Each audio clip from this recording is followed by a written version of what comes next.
ஒரு யாராவது ஒருத்தர் அங்க லோக்கல் அவங்க பிடிச்சி பைபிள் படிக்க உட்கார வச்சுட்டு பைக்கை கொடுத்துருவோம். வசனம் சொல்லுவாங்க, ஹிந்தியில படிப்பாங்க. ஹிந்தியில படிச்ச உடனே அதை எடுத்து நான் பிரசங்கம் பண்ண ஆரம்பிச்சேன். சரி, எத்தனை நாள் தான் ஒவ்வொரு இடத்துக்கு போகும்போது ஒவ்வொரு ஆளை பிடிச்சி பைக்கை கொடுத்துட்டு இருக்குது. அதனாலதான் ஹிந்தி தெரிஞ்ச பொண்ணையே கல்யாணம் பண்ணியாச்சு. சத்தீஸ்கர்ல இருந்து வந்தேன். இப்ப வந்து எனக்கு ஹிந்தி படிக்கிறதுக்கு ஒரு ஆள் தனியா இல்லை, கூடவே கூட்டிட்டு போயிடலாம் ஒரு அப்படிங்கிறங்காட்டி சரி. அப்பதான் இருக்கும்போது அப்ப நான் எதுக்கு எழுதி படிச்சு கத்துக்கிட்டு இப்போ பேச தெரியுமே, பிரசங்கம் பண்ண தெரியுமே, அதோட இருக்கட்டும்னு அப்படி ஆண்டவர் இப்படி ஒரு கிருபையை கொடுத்தார். அதனால நடுவுல வந்து ஒரு சில வார்த்தைகள் வந்து வரலைன்னா ஒரு சில வார்த்தைகள் ஹிந்தியோ இங்கிலீஷோ வந்தா மன்னிச்சிருங்க. எனக்கு இந்த வசனத்துல தியானிக்கிறதுக்கு முன்னாடி நான் வந்து உங்களுக்கு ஒரு சின்ன ஒரு கதையை சொல்றேன். என்னுடைய வாழ்க்கையில் நடந்த ஒரு சின்ன ஒரு கதையை சொல்ல. ஒரு நாள் எல்லாருமே பாக்குற மாதிரி நானும் மொபைல் பார்த்துட்டு இருந்தேன். மொபைல் அப்படியே ஸ்க்ரோல் பண்ணி இந்த யூடியூப்ல இருக்கிற வீடியோக்கள்லாம் பார்த்துட்டு இருந்தேன். ஒரு வீடியோ எனக்கு வந்தது. அந்த வீடியோ என்னன்னா ஒரு பழைய பாட்டு, தமிழ் பாட்டு, கிறிஸ்தவ பாட்டு கிடையாது, தமிழ் பாட்டு. அந்த பாட்டு என்ன பாட்டுன்னா கிட்டத்தட்ட ஒரு 800 வருடங்களுக்கு முன்பாக ஒரு புலவர் இருந்தார். அவர் பேர் என்னன்னா பட்டினத்தார். கேள்விப்பட்டிருக்கீங்களா? எல்லாத்துக்கும் நிறைய தெரியும். பரவாயில்ல. சங்கம் வைத்து தமிழ் வளர்த்த மதுரை தமிழ் சங்கம். ஓகே, அப்போ வந்து உங்களுக்கு என்னை விட நல்லா தெரிஞ்சிருக்கும். அப்படி வந்து இந்த பட்டினத்தார் பாடல் ஒண்ணு வந்துச்சு. அந்த பட்டினத்தார் பாடலுக்கு ஏற்ப அந்த வீடியோல ஒவ்வொரு பிக்சரா வந்துட்டு இருந்துச்சு. அந்த பாடல் என்ன சொல்லுதோ அந்த பாடலுக்கு அந்த மாதிரி இந்த பிக்சோரியல் ரெப்ரசன்டேஷன் சொல்லுவாங்க இல்லையா, அப்படியே ஒவ்வொரு இதா வந்துச்சு. அதை பார்த்துட்டு நான் தேடி பிடிக்கல, எதேச்சியா வந்துச்சு. அதை நான் பார்க்க ஆரம்பிச்சேன். அது என்ன பாட்டுன்னா பட்டினத்தாருடைய ஒரு மட மாதம். அந்த பாட்டு கேள்விப்பட்டீங்களா யாராவது? ஒரு மட மாதம் ஒரு பாட்டு ஆரம்பிக்கும். ஒரு மட மாதம் ஒருவனமாகி இன்ப சுகம். அது என்ன அதோடைய பாட்டு? அந்த பாட்டுடைய அர்த்தம் என்னன்னா இந்த பட்டினத்தார் என்ன சொல்றாருன்னா, ஒரு குழந்தை எப்படி கருவிலிருந்து உருவாகி எப்படி பிறந்து வளர்கிறது அப்படிங்கறத வந்து ரொம்ப அற்புதமா எழுதியிருந்தார். அது அந்த பாட்டு வர வர அதுக்கான பிக்சர்ஸ் எல்லாம் வந்துகிட்டே இருக்கு. நான் பார்க்கும்போது எனக்கு ரொம்பவே ஆச்சரியமா இருந்துச்சு. இப்போ அல்ட்ரா ஸ்கேன் பண்ணி அதை பண்ணி இதை பண்ணி அல்ட்ராசவுண்ட் பண்ணி அந்த ஸ்கேன் இந்த ஸ்கேன் பண்ணி தான் வந்து இந்த கரு எப்படி வளருது எப்படிங்கிற விஷயத்தெல்லாம் கண்டுபிடிச்சாங்க. 800 வருஷத்துக்கு முன்னாடியே எப்படி வந்து இவருக்கு வந்து இதெல்லாம் தெரிஞ்சது அப்படிங்கிற விஷயம் எனக்கு ஒரு ஆச்சரியமா இருந்துச்சு. சரி, அந்த ஆச்சரியத்தை ஒரு சைடு நம்ம விட்டுடலாம். அந்த பாடம் எப்படி போச்சு? இந்த மாதிரி இப்படி ஒரு கரு இப்படி உருவாச்சு, மெதுவா கை கால் முளைத்தது, எப்படி உருவங்கள் வர ஆரம்பிச்சது, அந்த கருவுக்குள்ளேயே வந்து இந்த 9 மாதங்கள் எப்படிலாம் அந்த கரு வளர்ந்ததுன்னு ஸ்டேஜ் பை ஸ்டேஜா அப்படியே அந்த விளக்கம் கொடுத்தே இருந்தேன். எனக்கும் அதை பார்க்க ரொம்ப ஆச்சரியமா இருந்துச்சு. அது நான் ஒரு சந்தோஷமா நான் பார்த்துட்டு இருந்தேன். அதுக்கப்புறம் அந்த குழந்தை என்ன ஆகுது, கடைசியில 9 மாதம் கழித்து அந்த குழந்தை பிறந்துருச்சு. பிறந்து எல்லாரும் சந்தோஷமா அந்த குழந்தைய கைகளில் ஏந்தி அதை வந்து அந்த குழந்தைய வச்சு நாங்க கொஞ்சிருது, அதெல்லாம் இருந்துச்சு. பார்க்கும்போது ரொம்ப நல்லா இருந்துச்சு. அதுக்கப்புறம் அந்த குழந்தையோட அடுத்து கண்டினியூஸா அந்த வாழ்க்கை நகருது. அந்த குழந்தை வந்து சின்ன பாலகனாகி அப்படியே மெதுவா நடக்க ஆரம்பிச்சு, அங்க கையில இருந்த மண்ணெல்லாம் அள்ளி வாயில போட்டு மற்ற குழந்தைகளோட ஓடி ஆடி நடந்து, அதுக்கப்புறம் அவங்கள கடைசியில வந்து ஸ்கூலுக்கு படிப்பை பெற வந்து கல்வி கற்க வந்து அங்க போய் கல்வி கற்று ஞானம் பெற்று எல்லாம் இதாகி அப்ப அந்த சிறுவன் என்னன்னா இப்ப பெரிய வாலிபன் ஆயிட்டான். இதை வந்து எனக்கு ஆரம்பத்துல இருந்து ஒரு சின்ன கருவுல இருந்து இது வரைக்கும் பார்க்கும்போது என் முகத்துல நான் பார்க்கும்போது எனக்குள்ளே ஒரு சின்ன ஒரு சிரிப்பு இருந்தது, ஒரு மகிழ்ச்சி. இந்த ஓகே, எவ்வளவு அருமையான இந்த ஒரு வாழ்க்கை கர்த்தர் படைத்தது அப்படின்னு அப்படியே பார்த்துக்கிட்டே வந்துட்டு இருக்கேன். அந்த வாலிபன் பெருசான அந்த வாலிபனை பார்த்து எல்லாரும் ஓகே, நல்ல வாலிபன், நல்ல சந்தோஷமா அவனை பார்த்து ரொம்ப அழகான ஒரு வாலிபன் பாக்குறாங்க. அதுக்கப்புறம் பெண்கள் எல்லாம் வந்து இந்த வாலிபனை பாக்குறாங்க. ஒரு சமயம் வருகிறது, இந்த வாலிபனும் வந்து என்ன பண்றாங்க, அந்த வாலிபனும் வந்து ஒரு திருமணம் செய்கிறாங்க. திருமணம் செய்து சந்தோஷமா இருக்கான். சந்தோஷமா இருந்து அவனுக்கும் ஒரு குழந்தை பிறக்கிறது. அவன் வந்து நல்ல வேலையும் செய்து தொழில், உத்தியோகம், திருமணம், குழந்தை எல்லாம் வந்து எல்லாமே நல்லா வரும்போது அதை பார்க்கவே ஒரு அருமையா இருந்துச்சு. அதுக்கப்புறம் வந்து நான் அதை பார்த்து முடிச்சதுக்கு அது வந்து நான் பரவாயில்லையே நல்லா இருக்குன்னு நினைச்சேன். அது வந்து பாதி பாடல் தான். அதுக்கப்புறம் இந்த பாடல் வந்து 2வது பகுதிக்கு போச்சு. அந்த வளர்பிறை தேய்விரைன்னு சொல்ற மாதிரி இது தேய்விரைக்கு போச்சு. அப்ப போகும்போது அதனுடைய பாடல் என்னன்னு உங்களுக்கு நான் வாசிச்சு காட்ட பாருங்க. அடுத்து என்ன ஆகுதுன்னா, வளமையும் மாறி இளமையும் மாறி வன்பல் விழித்திரு கண்கள் இருண்டு. அதாவது என்னாச்சுன்னா, இது வரைக்கும் வளமையும் இளமையும் எல்லாம் இருந்துச்சுல, அது எல்லாமே போயிருச்சு. பல்லு விழுக ஆரம்பிச்சிருச்சு. கண்கள் கண்கள், இந்த கண் பார்வை மங்கி போக ஆரம்பிச்சது. வயது முதிர்ந்து நரைதிரை வந்து வாத விரோத குரோதம் அடைந்து செங்கையில் ஓர் தடியும் ஆகிய. அப்ப என்னாச்சு, அப்படியே வயசாகி அப்படியே வந்து வாத குரோத நோய்கள்ல வாதமெல்லாம் வந்து பித்தம் வாதம் எல்லா நோயும் வந்து கையில என்னாச்சு தடி ஊனது. அதை பார்த்துன்னு எனக்கு மனசுல ஒரு கலக்கம் ஏற்பட ஆரம்பிச்சிருச்சு. ஐயோ அப்படின்னு. இன்னொன்னு சொல்லட்டுங்களா, வயசானா நம்ம வாழ்க்கை எப்படி இருக்குமோன்னு வயசானவங்க பயப்படுறது கிடையாது, வாலிபர்கள் தான் பயப்படுறாங்க இல்லையா? 30 வயசு ஆச்சுன்னா ஐயோ போச்சு, என்னுடைய வாலிபம் போச்சு, முடிஞ்சது இல்லையா? 30 வயசு ஆனதுக்கு அப்புறம் எத்தனை வாலிபர்கள் அது பெரிய துக்கமா கொண்டாட ஆரம்பிச்சிடறாங்க. நானும் அதே சூழ்நிலை தான் இருந்தேன். ஐயோ வந்து என் மனதுக்குள்ள ஒரு விதமான ஒரு கலக்கமும் பயமும் வர ஆரம்பிச்சது. அதுக்கப்புறம் பாடல் தான் முடியல, பாடல் போக அதுன்னு கண்டினியூ ஆகுது. வருவது போவது ஒரு முதுகூனும் மந்தி எனும்படி குந்தி நடந்து மதியம் அழிந்து செடிதிமிர் வந்து வாயறியாமல் விடாமல் மொழிந்து. இந்த இடத்துல எனக்கு இன்னும் பயமாயிருச்சு. ஏன்னா நான் வந்து பைபிள் காலேஜ்ல வந்து பல வருஷமா, இது வந்து 10 வருஷமா இப்போ பைபிள் காலேஜ் டீச் பண்ணிட்டு இருக்கேன். எனக்கு வந்து பைபிள் இருக்கிற விஷயங்கள், அதுல இருக்கிற நான் என்னோட MTH philosophy and religion, அதனால இந்த philosophy, religion, science, அது இதுன்னு தியாலஜி எவ்வளவு நாலேஜை வந்து இந்த மண்டைகளை போட முடியுமோ அவ்வளவு எடுத்து நான் போட்டுக்கணும்னு நான் விரும்புறேன். ஏன்னா நான் கிளாஸ்ல போய் நின்று டீச் பண்ணும்போது ஸ்டூடெண்ட்ஸ் எங்க இருந்து வேணா எந்த கேள்வி வேணா கேட்பாங்க. இத்தனை கேள்வி வரும்போது நான் என்ன பண்ணும், எல்லாத்துக்கும் சொல்ல தயார் பண்ணும். அப்ப வந்து எல்லா நாலேஜும் இதை படிக்கணும், இதை முக்கியமான புக், இதை விஷயங்கள், இந்த வசனத்தை இந்த கோணத்துல பார்க்கணும் அப்படின்னு சொல்லி நிறைய இந்த மதியை வளர்ப்பதுல வந்து எனக்கு வந்து ரொம்பவே ஆர்வம் இருந்தது. இது எழுதிருக்கு, மதியும் அழிந்து செவிதி மிருந்தம். அதாவது நான் கஷ்டப்பட்டு, நான் LKG UKG இருந்து படிச்சு கஷ்டப்பட்டு என் மூளையில சேர்த்து வச்ச இந்த மதி என்ன ஆகுனா ஒரு நாள் அழிஞ்சு போயிருங்க. அது கொஞ்ச நாளைக்கு முன்னாடி பார்த்தா இந்த ஒரு ஃபேமஸான ஒரு ஹாலிவுட் ஆக்டர் ப்ரூஸ் வில்லிஸ், பயங்கரமான ஒரு ஆக்ஷன் மூவிலாம் எடுப்பார். பயங்கரமான ஒரு ஆக்டர் அவர். ரொம்ப வருஷத்துக்கு முன்னாடி நாங்க ஹிந்துவா இருக்கும்போது அப்புறந்தே வந்து அந்த சின்ன வயசுல இருக்கும்போதே அந்த படங்கள்லாம் பார்ப்போம், அந்த ஹாலிவுட் மூவிஸ். இப்போ அதே மனுஷன், அவனுக்கு அவர் இந்த டிமென்ஷியா அந்த மாதிரி பிரச்சனைகள்லாம் வந்து அவரோட ஃபேமஸான ஆக்டர்னு அவருக்கே தெரியாது. இப்போ அவர் யாருன்னு அவருக்கே தெரியாது, இந்த ப்ரூஸ் வில்லிஸ் அப்படிங்கிற அந்த ஒரு ஆக்டருக்கு. இப்ப அதே மாதிரி மதி அழிந்திருந்தா, இவ்வளவு வருஷங்கள் கஷ்டப்பட்டு சேர்த்து வைத்த இத்தனை ஞானங்களும் மதியும் அறிவும் என்னாகுன்னா ஒரு நாள் அழிந்து வாயறியாமல் விடாமல் மொழிந்து. இந்த வயசானவங்களை பார்த்துட்டீங்களா, அப்படியே விடாம ஏதோ ஒன்று வளரிட்டே பேசிட்டே இருப்பாங்க, என்ன பேசுறாங்கன்னு அவங்களுக்கே தெரியாது. அது மாதிரி வாயறியாமல் விடாமல் மொழிந்து.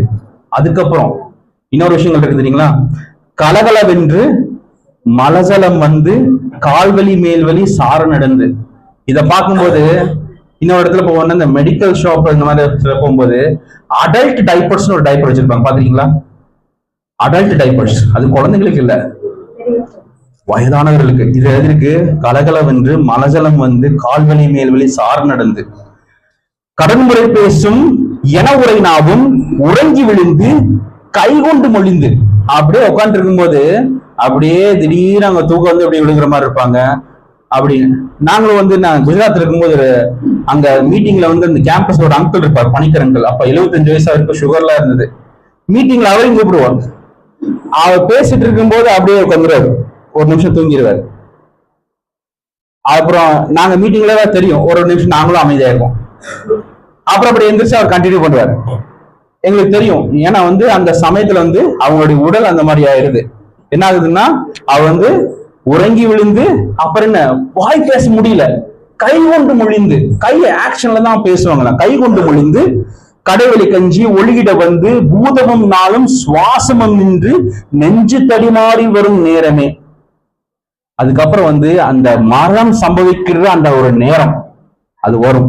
அப்புறம் வளைவிரை போல எயிரும் உருவமும் முன்சடையும் சிறுகுஞ்சியும் வஞ்ச மனதும் இருண்டு வடிவம் இளங்க மாமலை போல் யமதூதர்கள் வந்து, அப்ப வந்து இவர்கள் இந்துவர்கள் யமதூதர்கள்லாம் தெரியும்ல, வந்து இந்து இதப்படி வந்து உயிரை கொண்டு போற அந்த ஒரு இது வளைகொடு வீசி உயிர் கொடு போக மைந்தரும் வந்து குழிந்தலன் வந்து மடியில் விழுந்து மனைவி புலம்ப மாழ்கினரே இவர் காலமறிந்து.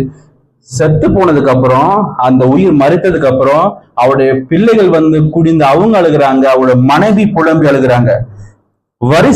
வரிசை கெடாமல் எடும் என ஓடி வந்தில மைந்தர் குனிந்து சுமந்து கடுகி நடந்து சுடலை அடைந்து, அவரோட பாடை எடுத்துட்டு சுடலை என்ன சுடுகாடு வரைக்கும் போய் சுடலை அடைந்து மானிட வாழ்வன் வந்து, இவ்வளவுதான்டா மனுஷ வாழ்க்கை, மானிட வாழ்வன வந்து விறகிட மூடி அனல் கொடு போட வெந்து விழுந்து முறிந்த நினங்கள், அதை வச்சு அந்த அந்த அந்த பிணத்தை வச்சு எரிக்கும் போது, அந்த விறகு வந்து வச்சு எரிக்கும் போது எல்லாம் அந்த சதை எல்லாமே என்ன அது எரிஞ்சு அதுல இருந்து அந்த சரீரத்தை கீழே விழுந்து உருகி எலும்பு கருகி அடங்கி, அந்த எலும்பு வரைக்கும் என்ன ஆகுன்னா உருகி எலும்பு கருகி அடங்கிரும்.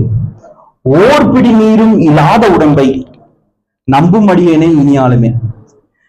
கடைசியில வந்து ஒரு பிடி சாம்பல் கூட இல்லாத இருக்கிற இந்த சரீரத்தை நம்பும் இந்த மனிதனை நீராளுமேன்னு ஒரு பாடம் முடிச்சிருக்காரு. இந்த பாட்டு முடிக்கும் போது எனக்குள்ள என் கண்ணு கிட்டத்தட்ட தண்ணியே வந்துருச்சு.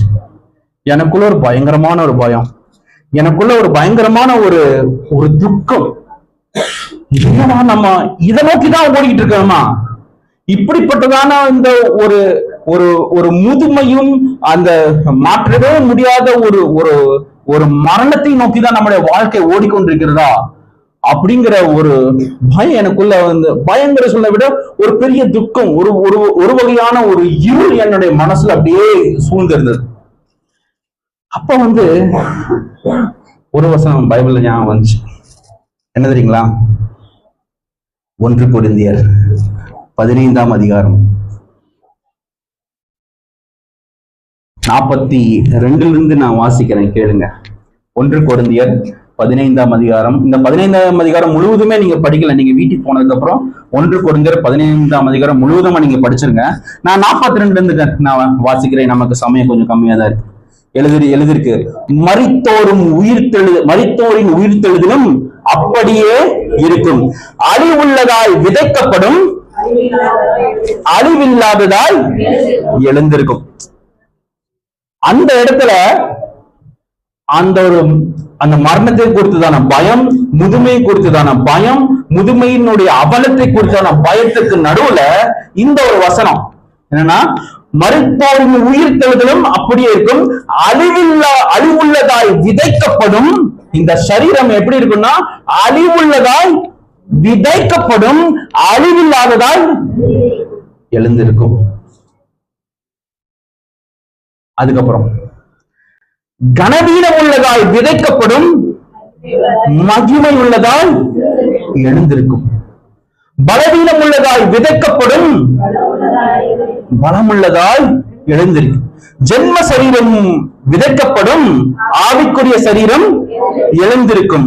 ஜென்ம சரீரம் உண்டு, ஆவிக்குரிய சரீரமும் உண்டு. அந்தபடியே முந்திய மனுஷனாகிய ஆதாம் ஜீவாத்மாவானான் என்று எழுதியிருக்கிறது. பிந்தின ஆதாம் யார் தெரியுங்களா? பிந்தின ஆதாம் இயேசு கிறிஸ்து. பிந்தின ஆதாம் உயிர்ப்பிக்கிற ஆவியானவர் ஆகிலும் ஆவிக்குரிய சரீரம் முந்தினதல்ல, ஜென்ம சரீரமே முந்தினது, ஆவிக்குரிய சரீரம் பிந்தினது.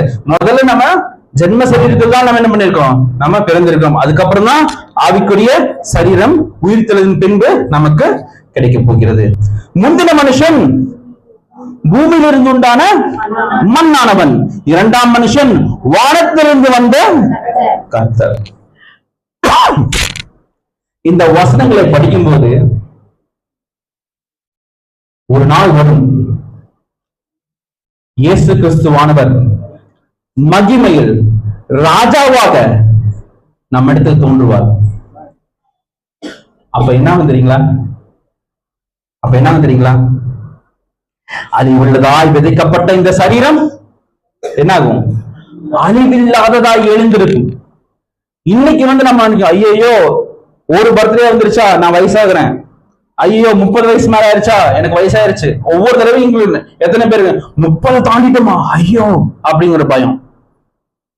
அடுத்து 40, ஐயோ 40 தாண்டியாச்சு. 35 வயசாச்சா பாதி வாழ்க்கை முடிஞ்சது. 35 வயசுல என்ன சொல்றாங்க? பாதி வாழ்க்கை. யாருப்பா நீ 70 வயசுக்கு வர வாழ்வேன்னு கேரண்டி கொடுத்தது? நீ 70 வயசு வரைக்கும் வாழ்வேன்னு யாரு கேரண்டி கொடுத்தா நீ பாதி வாழ்க்கை முடிஞ்சுன்னு சொல்ற? முக்காவாசி முடிஞ்சு 90% முடிஞ்சிருக்கலாம், யாருக்கு தெரியும்? அப்போ அந்த அழிவுள்ள அந்த சரீரம் விதைக்கப்படுகிறது. ஆனால் அழிவில்லாததா என்னாகும்? எழுந்திருக்கும். ஏன் அப்படின்னு கேட்கிறான். ரத்தமும் சரீரமும் தேவனுடைய ராஜ்யத்தில் பிரவேசிப்பதில்லை. ஏன்னா பைபிள் காலேஜில் கேட்டாங்க, சார் இயேசு கிறிஸ்து நமக்காக சிலுவையில மரிச்சிட்டாரு, ஆமா. நமக்கு தான் அவர் ரட்சிப்பு கொடுத்துட்டாரு, ஆமா. இந்த உயிர்த்தெழுதல் எதுக்கு சார்? அதுதான் இதுல எழுதியிருக்கு. உயிர்த்தெழுதல் இல்லை என்றால் இயேசு கிறிஸ்துவும் உயிர்த்தெழவில்லை. இயேசு கிறிஸ்து உயிர்த்தெழவில்லை என்றால் உங்களுடைய விசுவாசம் வீண். Your faith is futile. உங்களுடைய விசுவாசம் என்னது? வீணாய் போயிடும். அதான் ஒரு ஒரு ஒரு ஃபேமஸான ஒரு தியாலஜியன் அவர் எழுதியிருந்தார் ஒரு ஆர்டிகல். என்ன எழுதியிருக்காருன்னா, அதாவது absurdity of life without God. அப்படின்னா ஆண்டவர் இல்லை என்றால் என்ன ஆகுன்னா வாழ்க்கையில் என்ன அர்த்தமே கிடையாது அப்படின்னு. நானும் என்னுடைய MTH பேப்பர்ல ரிசர்ச் பண்ணணும். அதுல absurdity of life without God and immortality, அதாவது மறுமை, உயிர்த்தெழுதல், மறுமை அல்லது உயிர்த்தெழுதல், நித்திய ஜீவன் அப்படிங்கிற ஒரு விஷயம் இல்லைன்னா உங்களுடைய வாழ்க்கைக்கும் என்னுடைய வாழ்க்கைக்கும் அர்த்தமே கிடையாது. இப்ப என்ன பிரச்சனைன்னா, சில பேர் சொல்லுவாங்க, ரொம்ப எனக்கு என்னமோ அது சொல்றது சரியாதுங்க. இப்ப இந்த லைஃப்ல வாழ்றீங்கல்ல, அது ஒரு இன்டர்வியூ மாதிரி. இப்ப இந்த பூமியில வாழ்ற வாழ்க்கை இன்டர்வியூ மாதிரி. இந்த இன்டர்வியூல பாஸ் பண்ணிட்டீங்கன்னா பரவாயில்ல போய் சேர்ந்துடலாம். இன்டர்வியூல ஃபெயில் ஆயிட்டீங்கன்னா நீங்க வேலை நீங்க ஒரு வேலை ஜாபுக்கு போயிருக்கீங்களா? ஏதாவது ஜாப் போறீங்களா? நேத்து தம்பி இன்டர்வியூ போனீங்களா? இங்க இன்டர்வியூ எவ்வளவு நேரம் போற நடந்துச்சு? 45 minutes, 45 நிமிஷம் இன்டர்வியூ நடந்திருக்கு. ஆனா எவ்வளவு நேரம் வேலை செய்ய போறீங்க? ஒரு நாளைக்கு 8 hours. எவ்வளவு நாள் வரைக்கும் இந்த மாதிரி வேலை செய்ய போறீங்க? போயிட்டே இருக்கும். இந்த வேலை என்ன, அடுத்த வேலை செஞ்சுட்டே இருப்பாரு. ஆனா இன்டர்வியூ அவ்வளவு பெரிய நாட்கள், அவ்வளவு மாதங்கள், வருடங்கள் கண்டினியூஸா வேலை செய்யிருக்கு. இன்டர்வியூ எவ்வளவு நேரம்? 45 minutes. அந்த 45 minutesல இன்டர்வியூ கரெக்டா கொடுத்தோம்னா என்ன ஆயிரும்? வாழ்க்கை ஃபுல்லா உங்களுக்கு அந்த வேலையை செய்யறதுக்கான உங்களுக்கு இது கிடைக்கும், பிரிவிலேஜ் கிடைக்கும் இல்லையா? அதேதான் இப்போ ஐயோ 60 வருடம், 70 வருடம், 80 வருடம், 100 வருடம் பெரிய வாழ்க்கையாச்சே. இல்லை, நித்திய ஜீவனை நீங்க கம்பேர் பண்ணி பாத்தீங்கன்னா இந்த வாழ்க்கை என்ன வாழ்க்கை? ஒரு இன்டர்வியூ, 45 நிமிஷம் இன்டர்வியூ மாதிரிதான். ஆனா என்ன பண்ணிடுறாங்க, அந்த இன்டர்வியூல எனக்கு விருப்பப்படி நான் இருந்துக்குவேன், எனக்கு தேவையில்லைன்னு நினைச்சிட்டு அப்ப என்ன பண்றாங்க, நித்திய ஜீவனை என்ன பண்ணிடுறாங்க, இழந்து போயிடுறாங்க. இப்போ இந்த இடத்துல ஞாயிற்றுக்கிழமை காலையில இப்போ 9:40 மணி, 9:38 இந்த இடத்துல நீங்க எல்லாரும் இங்க உட்கார்ந்து கர்த்தரை ஆராதிக்கிற சொல்லிட்டு இருக்கீங்களா? எத்தனை பேர் இந்த ஞாயிற்றுக்கிழமை கொண்டாடணும்னு மதுவோடும் இன்னும் பிற கர்த்தருக்கு பிரியமில்லாத காரியத்தோடும் இந்த சண்டையை கொண்டாடிட்டு இருப்பாங்க நீங்க நினைக்கிறீங்க? நிறைய பேர் இல்லையா? ஏன்னா அவங்களுடைய வாழ்க்கைன்னா இந்த பூமியில வாழ்ற வரைக்கும் எனக்கு நான் ஜாலியா இருந்தா போதும், அதுக்கு மேல எனக்கு ஒண்ணும் தேவையில்லை. அப்படி வாழ்றதுக்கு என்னன்னா அவர்கள் வாழ்க்கைக்கு ஒரு அர்த்தமே இல்லாமல் போகிறது. எதுக்காக வாழ்ற? எதை நோக்கி ஓடிக்கொண்டிருக்கிறோம் அப்படிங்கிற ஒரு தெளிவே இல்லாத ஒரு வாழ்க்கையில தான் என்ன பண்றாங்க, அவங்க வாழ்ந்துட்டு இருக்காங்க. அப்ப என்ன பண்ணணும்? நம்முடைய வாழ்க்கையோட அர்த்தம் தெரியும்னா அந்த வாழ்ற வாழ்க்கை வீண். And unexamined life is not worth living. அப்படின்னா உங்களுடைய வாழ்க்கையை நீங்க ஆராய்ந்து பார்த்து அதனுடைய அர்த்தத்தை நீங்க கண்டுபிடிக்கவில்லைன்னா நீங்க வாழ்ற வாழ்க்கை வீண். என்ன வேணா பண்ணிக்கலாம், ஆனா நீங்கள் எதற்கு வாழ்கிறீர்கள்? யார் சொல்ல முடியும் என்னுடைய வாழ்க்கையின் அர்த்தம் இதுதான், என்னுடைய வாழ்க்கையின் நோக்கம் இதுதான் அப்படின்னு யார் சொல்ல முடியும்? யாராவது ஒருத்தர் சொல்லுங்க பார்க்கலாம். என்னுடைய வாழ்க்கையின் நோக்கம் இதுதான். யாருக்கா தெரியுமா? இது இப்ப நீங்க எத்தனை வருஷம் வாழ்ந்திருப்பீங்க? உங்களுடைய ஏஜ் தான், அதெல்லாம் நான் கேட்க மாட்டேன், மனசுலயே சொல்லிக்கோங்க. அப்புறம் கடைசியில இருந்து பாஸ்டர் வந்து எல்லாத்தையும் ஏஜ் கேட்கிறாரு. நீங்க எத்தனை வருஷம் வாழ்ந்தீங்க உங்க மனசுல அந்த நம்பர் நீங்க வச்சுக்கோங்க. இத்தனை வருஷம் நீங்க வாழ்க்கை வாழ்ந்திருக்கீங்க. இந்த வாழ்க்கையோட அர்த்தம் என்ன, இந்த வாழ்க்கையோட நோக்கம் என்ன தெரிஞ்சுக்கிட்டீங்களா? பைபிளோட எந்த வசனம் அதை பத்தி பேசுகிறது? இயேசு கிறிஸ்து இயேசு கிறிஸ்துவை அறிவதே நித்திய ஜீவன். ஓகே, அது நித்திய ஜீவன். இப்போ இங்க இருக்கும்போது இந்த பூமியில வாழ்ற வாழ்க்கை. எபேசியர் 2ஆம் அதிகாரம் 10வது வசனத்தை வாசிங்க. எபேசியர் 2ஆம் அதிகாரம் 10வது வசனத்தை வாசிங்க.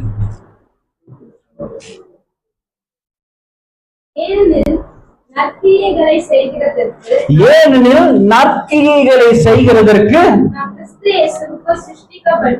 நான் கிறிஸ்து இயேசுவுக்குள் சிருஷ்டிக்கப்பட்டு தேவனுடைய செய்கையாய் இருக்கிறோம். அவைகளில் நாம் நடக்கும்படி அவர் முன்னதாக அவைகளை ஆயத்தம் பண்ணியிருக்கிறார். ஓகே, இதுல வந்து முக்கியமான விஷயங்கள்ல சில விஷயங்கள் இருக்கு. For we are God's workmanship, or for we are created in Christ Jesus. அதாவது நாம் கர்த்தரால் படைக்கப்பட்டவர்கள். அதனால இருக்கு நாம் கர்த்தரால் கர்த்தரின் செய்கை, அதாவது கர்த்தரின் கரங்களின் செய்கையா இருக்கிறோம். அதாவது கர்த்தருடைய நம்ம சிருஷ்டிகளா இருக்கிறோம். இப்போ உதாரணத்துக்கு ஆஃப்ல தான் இருக்கு. ஓகே, இது எதற்கு பயன்படுகிறது தெரியுங்களா? ஆம்பிளிஃபைங் யுவர் வாய்ஸ் இல்லையா, மைக்ரோஃபோன்.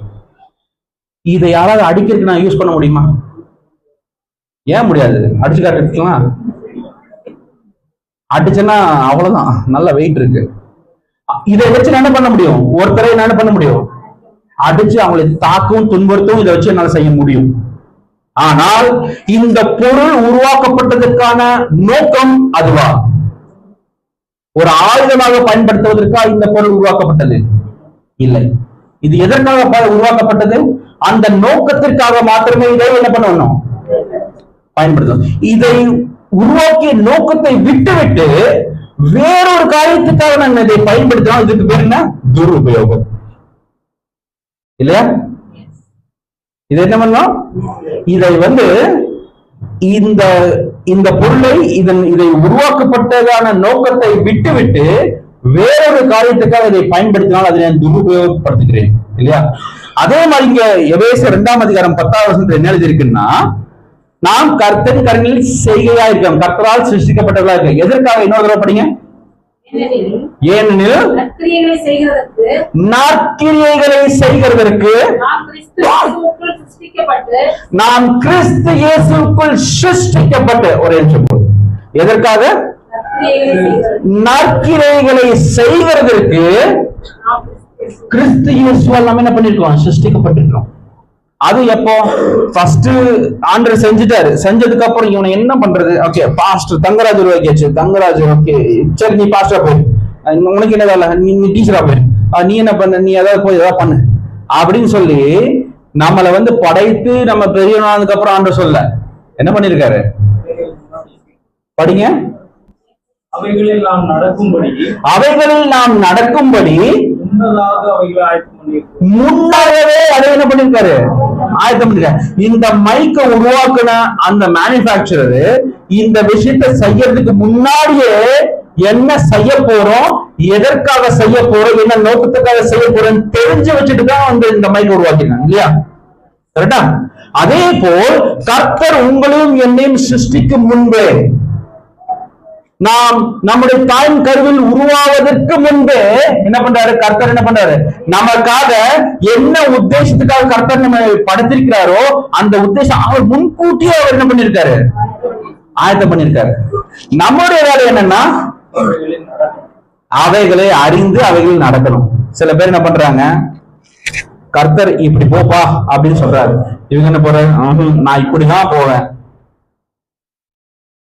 இந்த வேதாள கல்லூரியில போனீங்கன்னா பாவம் என்றால் என்ன அப்படிங்கிற கேள்வி வரும். இந்த கிரேக்க பாஷையில hamartia. Hamartia, what is the meaning of the word hamartia? பாவம் என்றால் என்ன? பாத்தீங்களா? பைபிள் காலேஜ் ஸ்டூடெண்ட் என்னதான் பாஸ் ஆனாலும் Bible college student missing the mark. கரெக்டா சொல்லிட்டாரு. ஹமார்ஷியா அப்படிங்கிற வார்த்தைக்கு என்ன அர்த்தம்னா, எந்த ஸ்டூடெண்ட்டுக்கு பைபிள் காலேஜ் ஸ்டூடெண்ட் போய் கேளுங்க, வாட் இஸ் ஹமார்ஷியா அப்படின்னா மிஸ்ஸிங் தி மார்க் அப்படின்னு கரெக்டா சொல்லிடுவாங்க. மிஸ்ஸிங் தி மார்க் என்னன்னா, அவருக்கு கொடுக்கப்பட்ட பாதையை விட்டு விட்டு வேறு பாதையில் செல்வதுதான் மிஸ்ஸிங் தி மார்க். இதுதான் அவனுக்கு போட்ட மார்க். அந்த மார்க் அந்த அந்த அந்த டைரக்ஷன் தான் நீ போயிருக்கணும். ஆனால் அந்த டைரக்ஷனை விட்டுட்டு நீ எங்க போறீங்கன்னா வேறொரு பாதைக்கு போறீங்க. அப்படி கர்த்தர் நமக்கு நியமித்த பாதையை விட்டு விட்டு வழி விலகி வேறு பாதையில் செல்வதே பாவம். அம்மா சொன்ன, நான் வந்து கொலை பண்ணல, நான் விபச்சாரம் செய்யவில்லை, நான் திருடவில்லை, நான் பாவம் செய்யவில்லை அப்படின்னு நம்ம நினைக்கிறோம். கர்த்தர் உங்களுக்கு என்ன பாதையை கொடுத்திருக்கிறாரோ அந்த பாதையை விட்டு வழி விலகி போனால் அது பாவம். ஏன் தெரியுங்களா? நீங்கள் உங்களை நீங்களே துருபயோகம் செய்கிறீர்கள். என்ன பண்றீங்க? உங்களை நீங்களே துருபயோகம் செய்கிறீர்கள். இந்த மைக்கை உருவாக்குன இதனுடைய உத்தேசத்தை, இதனுடைய நோக்கத்தை யார் நிர்ணயித்தது? இதை உண்டாக்கியவன் தான் இதை நிர்ணயித்தான். இது எதற்காக பயன்படுத்தப்பட வேண்டும் என்பதனுடைய அந்த நோக்கத்தை யார் நிர்ணயித்தார்கள்? இதை உண்டாக்கினவர்கள்.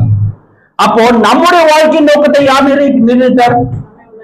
நம்மை உண்டாக்கினவர். யாராவது இருக்கீங்களா? என்ன நானே படிச்சுக்கிட்டேன் பாஸ்டர், என்ன நானே சிருஷ்டித்துட்டேன் பாஸ்டர் அப்படின்னு யாராவது இருக்கீங்களா? யாருமே கிடையாது.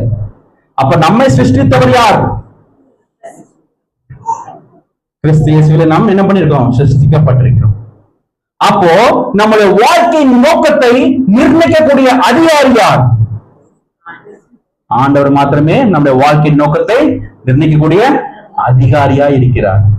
ஆனா நம்ம என்ன பண்றோம்னா, என் வாழ்க்கை நான் பாத்துக்கிறேன், எனக்கு விருப்பப்படி.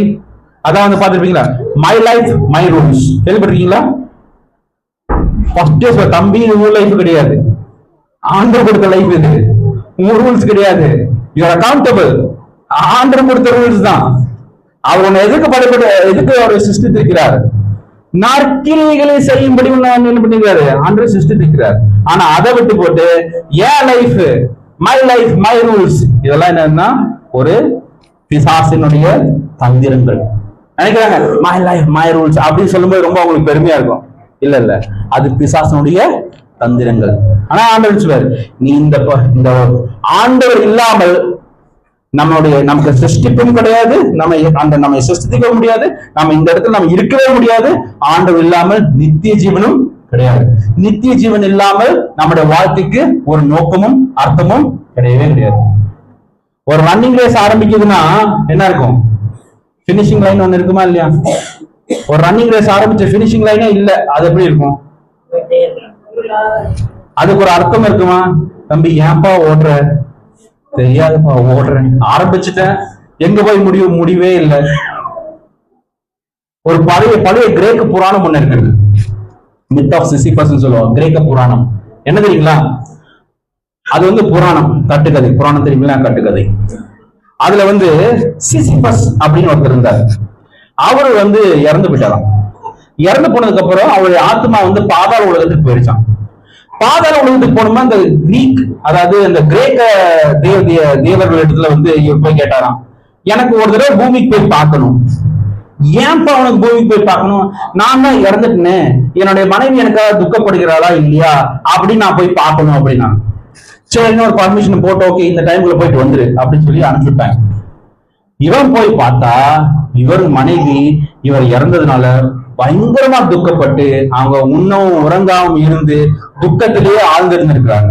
இத பார்த்துட்டு இந்த சிசிபஸ்க்கு ரொம்பவே ஒரு வகையில மகிழ்ச்சியா இருந்தது. என்னை என் மனைவி இவ்வளவு நேசித்திருக்கிறார் அப்படின்ட்டு அந்த மனைவி கூடயே இருந்துட்டாரு. பர்மிஷன் கொடுத்த டைம் எல்லாம் மாறிடுச்சு, முடிஞ்சு போச்சு. இது தெரிஞ்சதுக்கு அப்புறம் அந்த கிரேட் கடவுள் வர்றாரு. டேய், உனக்கு கொடுத்த பர்மிஷன் டைம் முடிஞ்சு போச்சு இல்ல, இது வரைக்கும் நீ என்ன பண்ற, வா உனக்கு பனிஷ்மெண்ட் வா. கூட்டிட்டு போய் பாதாள உலகத்தை வச்சு பனிஷ்மெண்ட் கொடுத்தாங்க. என்ன பனிஷ்மெண்ட் தெரியுங்களா? ஒரு பெரிய பாறைய என்ன பண்ணுனா உருட்டி மலைக்கு மேல கொண்டு போயிருமா. சரி, அங்க மேல கொண்டு போயிட்டு அப்படியே விட்டுறேன். என்ன ஆகும்? உருண்டு கீழே வந்துடும். அதுக்கப்புறம் என்ன பண்ணும்? திரும்பி உருட்டிட்டு போ. அப்புறம் விட்டுரு, என்ன ஆகும்? கீழே வரும். அப்புறம் திரும்பி உருட்டிட்டு போ. என்ன பண்றது? நித்திய காலத்துக்கும் இப்படியே உருட்டிட்டே இருக்கணும் அவரு.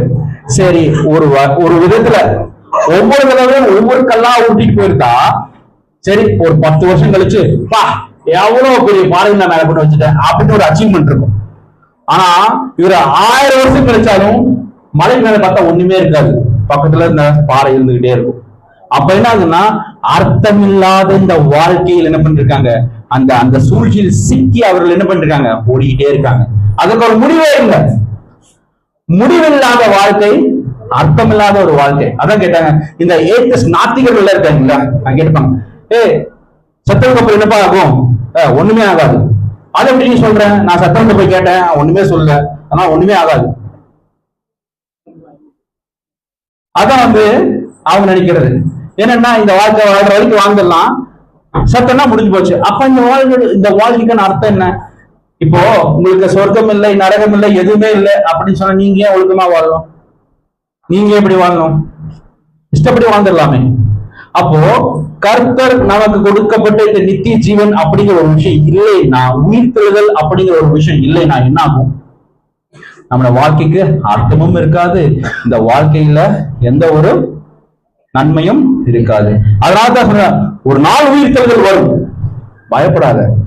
அதுக்கப்புறம் எனக்குள்ள ஒரு உற்சாகம் வந்துச்சு.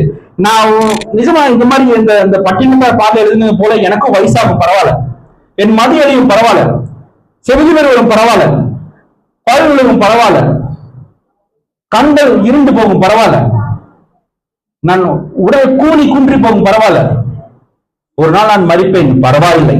ஏன்னா உயிர்த்தெழுதல் இருக்க போகிறது. ஹல்லேலூயா. கர்த்தர் என்ன? Christ is the first fruit of resurrection. அதுக்கு என்ன தமிழ்? உயிர்த்தெழுதலின் முதல் பலன். கர்த்தர் இயேசு கிறிஸ்து என்னன்னா உயிர்த்தெழுதலின் முதற் பலன். அது முதற் பலன் என்ன தெரியுமா உங்களுக்கு? அதாவது எபிரேயர்கள் என்ன பண்ணுவாங்கன்னா, அந்த அறுவடை காலத்தில் முதல் அறுக்கிற இந்த தானியத்தை என்ன பண்ணுவாங்கன்னா ஆலயத்துக்கு கொண்டு போவாங்களாம். ஆலயத்துக்கு கொண்டு போனதுக்கு அப்புறம் அந்த ஆசாரியன் அந்த தானியத்தை எடுத்து கர்த்தருக்கு முன்பாக பலி செலுத்தும் போது அது அதை வேவ் பண்ணுவாங்களாம், அசைவாட்டி என்ன பண்ணுவாங்க, காணிக்கை கொடுப்பாங்க. அப்போ அந்த கையில் இந்த முதற் பொருளை பார்க்கும்போது அதனுடைய அர்த்தம் என்னன்னா, ஒரு பெரிய அறுவடை அதற்கு இருக்கிறது அப்படிங்கிற அர்த்தம். இயேசு கிறிஸ்து உயிர்த்தெழுதல் என்னன்னா, உயிர்த்தெழுதலின் முதற் பலனாக அப்படின்னா என்ன அர்த்தம்னா, ஒரு பெரிய உயிர்த்தெழுதலின் அறுவடை காத்திருக்கிறது. அந்த அறுவடையில் நீங்களும் நானும் இருக்க போகிறோம். அதனால் வயசாச்சுன்னு கவலைப்படாதீங்க, பல்லு விழுந்துருச்சுன்னு கவலைப்படாதீங்க, ஐயோ முடி நரைக்குது டை அடிக்கிறமேன்னு கவலைப்படாதீங்க. இதெல்லாம் இன்டர்வியூ தான். ஆனா உங்களுடைய வாழ்க்கை எங்க போறோம்? நித்திய ஜீவன், பரலோகத்தில் நித்திய ஜீவன் இயேசு கிறிஸ்துவோடு நாம இருக்க போகிறோம். அதனால இதை உணர்ந்ததுக்கு அப்புறம் அந்த பட்டினத்தார் பாடலின் துக்கம் என்னை விட்டு விலகி போயிடும்.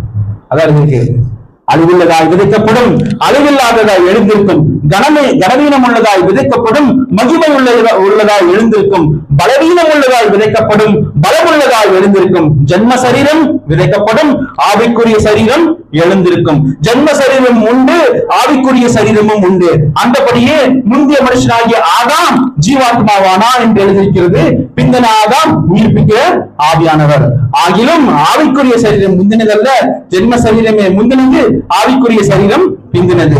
முந்தின மனுஷன் பூமியிலிருந்து உண்டான மண்ணானவன், இரண்டாம் மனுஷன் வானத்திலிருந்து வந்த கர்த்தர். இதுக்கப்புறம் தான் எழுதியிருக்கு, முக்கியமான விஷயம் எழுதியிருக்கு பாருங்க. மண்ணானவன் எப்படிப்பட்டவனோ மண்ணானவனும் அப்படிப்பட்டவர்களே. மண்ணானவன் எப்படிப்பட்டவனோ மண்ணானவர்களும் அப்படிப்பட்டவர்களே. வானத்துக்குரியவர்கள் எப்படிப்பட்டவரோ வானத்துக்குரியவர்களும் அப்படிப்பட்டவர்களே. இப்ப கேள்வி என்னன்னா, நீங்கள் மண்ணானவர்களா இல்லை வானத்துக்குரியவர்களா? நாம் வானத்துக்குரியவர்களா இருந்தால் நாம் எப்படிப்பட்டிருக்கணும்? வானத்துக்குரியவர் எப்படிப்பட்டவரோ வானத்துக்குரியவர்களும் அப்படிப்பட்டவர்களே. அதுதான் உங்களுடைய வாழ்க்கைக்கும் இந்த மண்ணானவர்கள் வாழ்க்கைக்குள்ள ஒரு வித்தியாசமா இருக்கிறது. மண்ணானவன் எப்படிப்பட்டவனோ மண்ணானவர்களும் அப்படிப்பட்டவர்களே. வானத்துக்குரியவர் எப்படிப்பட்டவரோ வானத்துக்கு உரியவர்களும் அப்படிப்பட்டவர்களே. மேலும் மண்ணானவருடைய சாயலை நாம் அணிந்திருக்கிறது போல வானவருடைய சாயலும் அணிந்து கொள்வோம். எப்படி ஆதாம் இருந்தாரோ ஆதாமுடைய சாயல் நமக்குள்ள எப்படி இருக்கிறதோ அதே போல் இயேசு கிறிஸ்துவின் சாயலும் உங்களுக்குள்ளும் எனக்குள்ளும் என்ன பண்ண வேணும்? இருக்க வேண்டும்.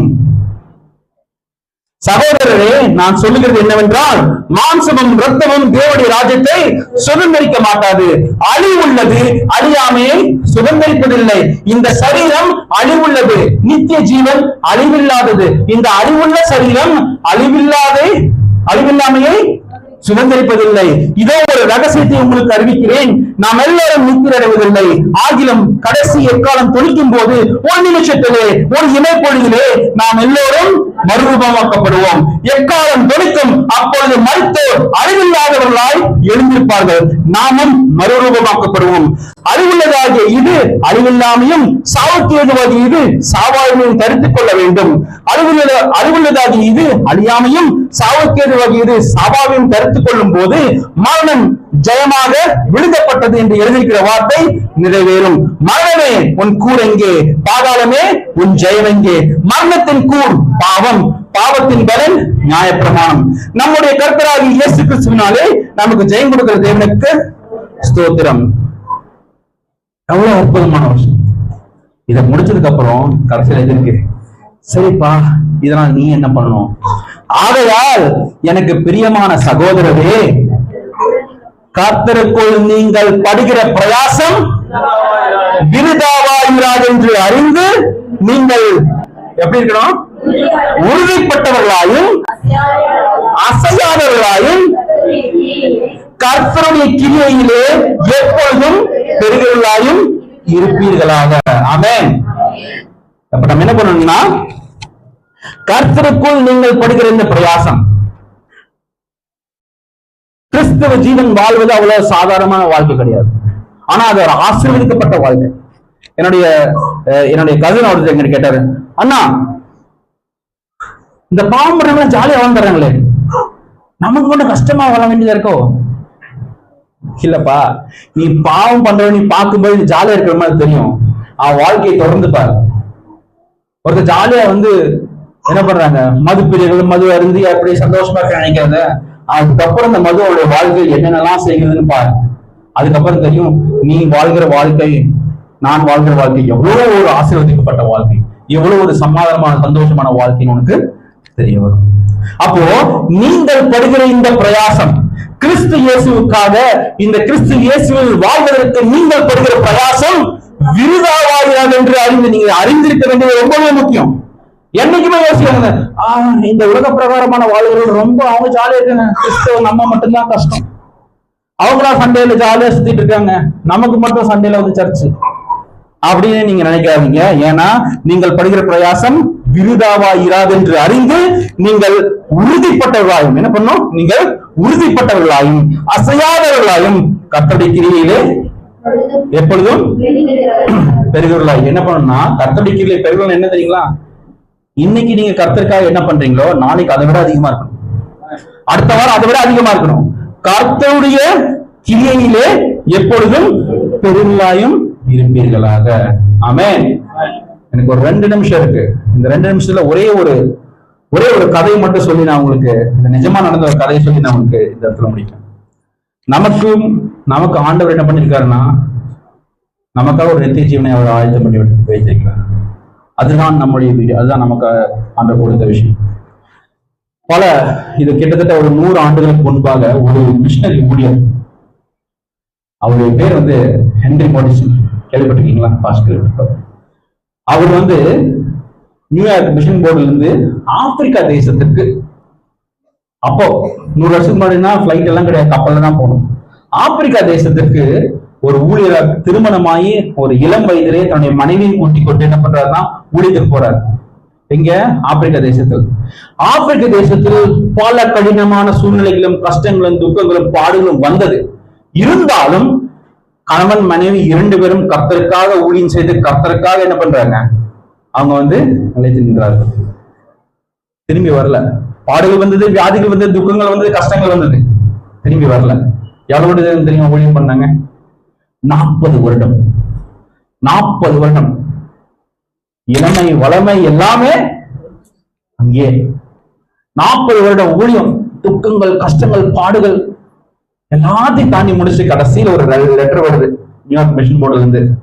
நீங்கள் இருவரும் அருமையாக ஊழியம் செய்தீர்கள், இவ்வளவு ஊழியம் செய்தீர்கள், உங்களை நாங்கள் ரொம்ப பாராட்டுறோம். கம் பேக் ஹோம், திரும்பி வாங்க. Mission board calls him back, திரும்பி வாங்கன்னு சொல்லி கூப்பிடுறாங்க. இவரும் சந்தோஷமா எனக்கு கொடுத்த ஓட்டத்தை என்ன பண்ணணும், முடித்தேன், நான் இப்ப வீட்டுக்கு போறேன், I'm going to go home. எனக்கு அப்படி சந்தோஷமான ஒரு வரவேற்பு இருக்க போகிறது, சந்தோஷமா வராரு.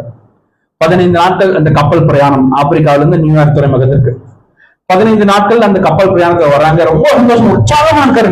நம்ம போறோம், கர்த்தர் இந்த 40 வருட காலத்தை நமக்கு கிருபையினால் நம்மளை முடிச்சுட்டு சொல்லி ரொம்ப சந்தோஷமா போறாங்க. அந்த போர் கப்பல் இந்த நியூயார்க் நகரத்தை சேருது. பெரும் கூட்டம் காத்திருக்கிறது. பெரும் கூட்டம் கையசைத்து அவ்வளவு ஆட்களுக்கு ஆரவாரப்படுகிறார்கள். இவர் அந்த கப்பலோட டெக்ல மேல நின்று அவர் மனைவியை பார்த்து சொல்றாரு, பாத்தியா நாம் செய்த ஊழியத்தின் பலன், நம் வீடு திரும்பும் போது கர்த்தர் நம்ம கொடுக்கிற அந்த பலன் அப்படின்னு சொல்லி ரொம்ப சந்தோஷமா வா போலாம் அப்படின்னு சொல்லி மனைவியின் கையை பிடித்து கீழே போறாரு. கீழே போய் இந்த மக்கள் இடத்துல போய் சேர்க்கிறார். மக்கள் இடத்துல போய் சேர்ந்த பிறகு அவங்களோட ஆர்ப்பாட்டம் குறையவே இல்லை. என்னடா ஆர்ப்பாட்டம், இவர் கீழே வந்துட்டாரு, அவங்க இன்னும் மேல பார்த்து ஆர்ப்பரிச்சுட்டு இருக்காங்க. என்னடா இந்த கப்பலுக்கு யாரை பார்த்துருக்கேன் பார்த்தா அதே கப்பல்ல அமெரிக்க ஜனாதிபதி டெடி ரூஸ்வால்ட் அந்த கப்பலத்துல ஆப்பிரிக்கா போய் அங்க வேட்டைக்கெல்லாம் போயிட்டு அதெல்லாம் முடிச்சுட்டு அவர் திரும்பி வராரு. அப்போ இத்தனை பேர் கூடி வந்தது மிஷனரிக்காக, எட்டு மனுஷனுக்காக கிடையாது. யாருக்காக? அமெரிக்க ஜனாதிபதிக்காக. இதை உணர்ந்த அந்த ஹென்றி மோரிசன் அவமானப்பட்டார். தன்னுடைய மனைவிக்கு என்ன சொல்றதுன்னு தெரியல, மனைவியின் முகத்தை பார்க்க முடியல. மனைவியின் கையை பிடித்துட்டு அந்த கூட்டத்தில் யாரும் அறியாதவராய், யாருமே அவரை தெரிஞ்சுக்கல, அப்படியே அந்த கூட்டத்துல வெட்கி தலைகுனிந்து அந்த இடத்துல இருந்து போறாரு. இது உங்களுக்கு நான் மேல இருந்து கை காட்டினேன் சொல்லி இப்ப மனைவிட்டு என்ன சொல்றது அப்படின்னு இன்னமும் நான் டயலாக் வேற விட்டுனேன் அப்படின்னு சொல்லி ரொம்ப துக்கத்தோட போய் அவங்களுக்கு இருந்த அந்த ஹோட்டல் ரூம்ல தங்குறாங்க. அப்போ அவருடைய மனைவி சொல்ற, ஹென்றி நீ கர்த்தருடைய நீ பேசி இதை நீ சரி செய்தே தீரணும், இல்லைன்னா இனிமேல் நீங்க ஊழியத்துக்கு நீங்க சரிப்பட்டு வர மாட்டீங்க, இனிமேல் நீ ஊழியத்துக்கு நீங்க பிரயோஜனப்பட மாட்டீங்க. அப்படிங்கும் போது இவர் சரி நான் ஜபிக்க போகிறேன்னு சொல்லி ஒரு க்ளோசர் ஒரு சின்ன ரூம்ல போய் ஜபிக்க போறாரு. ஜபித்து முடிச்சுட்டு வெளியே வராரு. ஜபிச்சு முடிச்சுட்டு வெளியே வரும்போது அவருக்குள்ள பழைய பிரகாசம், பழைய சந்தோஷம், பழையது எல்லாமே அவருக்குள்ள இருக்கு. சந்தோஷமா வெளியே வராரு.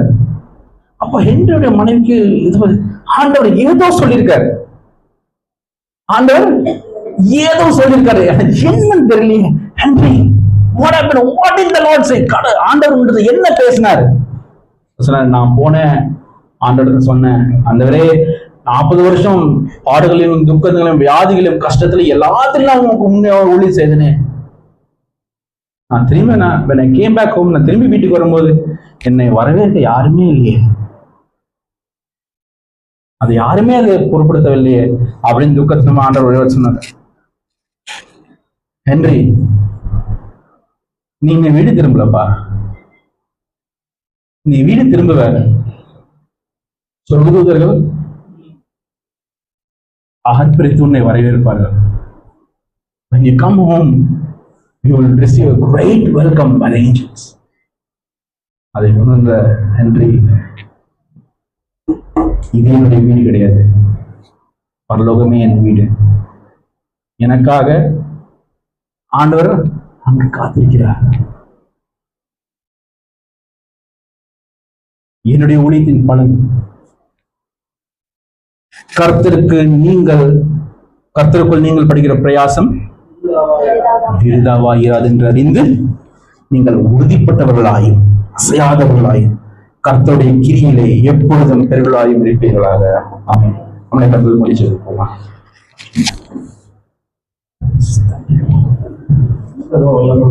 அப்படியே எல்லா கண்களும் மூடி சொல்றோம். நம்மை ஆண்டவர் இந்த பூமிக்கு கொண்டு வந்தார்.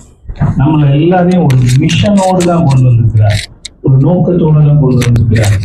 இந்த பூமிக்கு நீங்க பிறந்தது வேஸ்ட் கிடையாது. நிறைய பேர் சொல்லுவாங்க, நீ இந்த பூமிக்கு பாரம் இல்லை. ஆண்டவர் ஒரு பெரிய திட்டத்தோடு கொண்டு வந்திருக்கிறார். அந்த திட்டம் நிறைவேறுவதற்காக நம்ம கையில ஆண்டவர் பணங்களை தருகிறார், திறமைகளை தருகிறார், தாளந்துகளை தருகிறார். நீங்கள் படுகிற பிரயாசம் ஒன்றும் வீணாய் போவது இல்லை. உங்களுக்காக ஒரு நித்திய ஜீவனை ஆண்டவர் வைத்து வைத்திருக்கிறார். எத்தனை பேர் விசுவாசிக்கிறீங்க? ஆண்டவர் கொடுத்திருக்கிற நித்திய ஜீவன் நம்பிக்கைக்காக. இந்த நாட்கள்ல அவர் டீச்சர்ன்றதுனால அப்படியே டீச்சிங்லேயே உங்கள்கிட்ட சொன்னார். இதெல்லாம் இந்த செய்தியினுடைய சாராம்சமே நமக்காக ஒரு பரலோகத்திலே வீடு ஒன்று காத்திருக்கிறது. நமக்காக ஆண்டவர் ஒரு காரியத்தை ஆயத்தம் பண்ணி வைத்திருக்கிறார். கைகளால் கட்டப்படாத ஒரு நித்தியமான வீடு பரலோகத்திலே தேவன் நமக்காக வைத்திருக்கிறார்.